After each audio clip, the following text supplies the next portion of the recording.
Railway ने एक बार फिर से एक साथ 13 एक्सप्रेस और पैसेंजर ट्रेनों को रद्द करने के साथ ही 11 ट्रेनों को गंतव्य से पहले ही समाप्त करने का फैसला लेकर यात्रियों की मुसीबत बढ़ा दी है।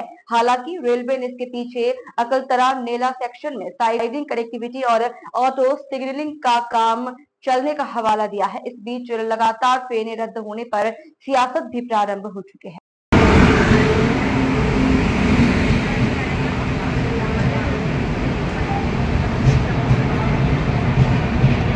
हालत बहुत ख़राब है। अभी 212 ट्रेन के 1000 से अधिक फेरे रद्द हो गए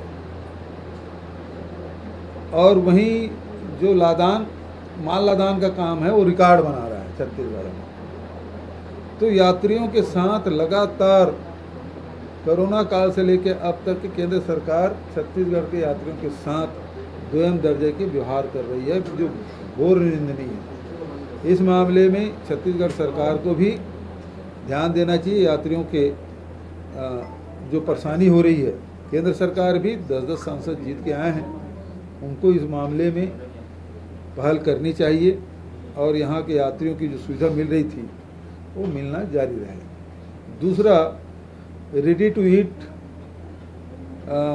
का पेमेंट नहीं हुआ और इस कारण से अब शालाएँ शुरू हो गई है और बच्चों को रेडी टू ईट मिल भी नहीं रहा है और ये कहा जा रहा है कि बीज निगम को हुआ नहीं, जबकि मुझे याद है पिछले सत्र में उसको निरस्त करने की विधानसभा में घोषणा की थी और सेल्फ हेल्प ग्रुप को देने की बात कही थी। घोषणा भर कर दिए और कार्रवाई करना भूल गए। नहीं तो अभी तक के यदि सेल्फ हेल्प ग्रुप को दिया जाता अभी तक उत्पादन शुरू कर देते, लेकिन वो किए नहीं। बहुत जोर शोर से विधानसभा में घोषणा किए थे, जैसे कि मुझे याद है, आप लोगों को भी याद होगा, तो घोषणा किए थे लेकिन कार्रवाई कुछ नहीं की। तो इस प्रकार से बच्चों के साथ जो नेशनल प्रोग्राम है, जो बच्चों के न्यूट्रिएंट जो मिलता था उससे भी वंचित कर दिया गया। आप लोगों की तरफ से कोई सवाल हो तो? सर, ये आरटीआई एक्टिविस्ट है कुणाल शुक्ला नया रिकॉर्ड बनाया है, लेकिन ट्रेन जो ट्रेनें हैं वो लगातार रद्द हो रही है, लेकिन जो परिवहन देखिए, जो है लगातार छत्तीसगढ़ में विकास के काम चल रहे हैं। मैंने आपसे कहा कि छत्तीसगढ़ में रेल कनेक्टिविटी पूरे देश की तुलना में बहुत ही कम है। हमारी सरकार बनने के बाद कई नई परियोजनाएं शुरू की गई है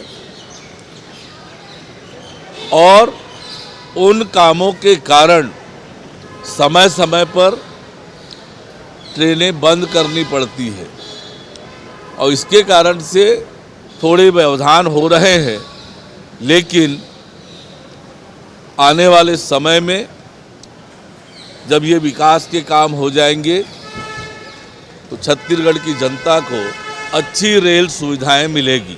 सर